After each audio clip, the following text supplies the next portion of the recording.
शुभ संध्या पिला माने आज आम पढ़ा आम तो वर्ण पढ़ी देते आज आम पढ़ा पद पदर प्रकार भेद प्रथम पढ़ा पद क्या कहुए एक रु अधिक वर्ण मिसी अर्थबोधक हेले ताहाकू पद कहुए। पद हूँ वाक्य व्यवहृत एमती शब्द जहाँ निज अर्थ बुझाए बा वाक्यर अर्थ को स्पष्ट करे।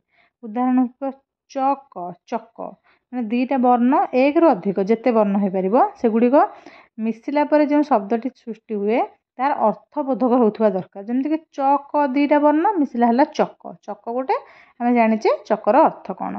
टगर टगर टगर गोटे फूलर नाम किंतु आम जो दीटा वर्ण क आउ ख मिसेदेबा कख कख माने किछि नुहे तेणुक कखर ये गोटे पद हो पार ना। तेणु पद क्या कहवा एक रु अधिक वर्ण मिसी अर्थबोधक हेले ताकू आम पद कहवा।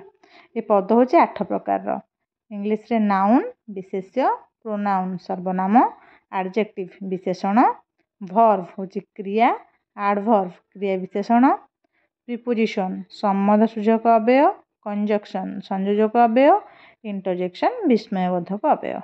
बुझिपार पिला माने या परे आमे प्रत्येक जिनस को नाउन को इंग्लिश रे नाउन कौन केते प्रकार नाउन केमती तार व्यवहार पढ़ा सेमती ओडिया रे मध्य विशेष्य कौन क्या कहुए से कौटी व्यवहार हुए ता केते प्रकार सब डिटेल्स रे पढ़ा।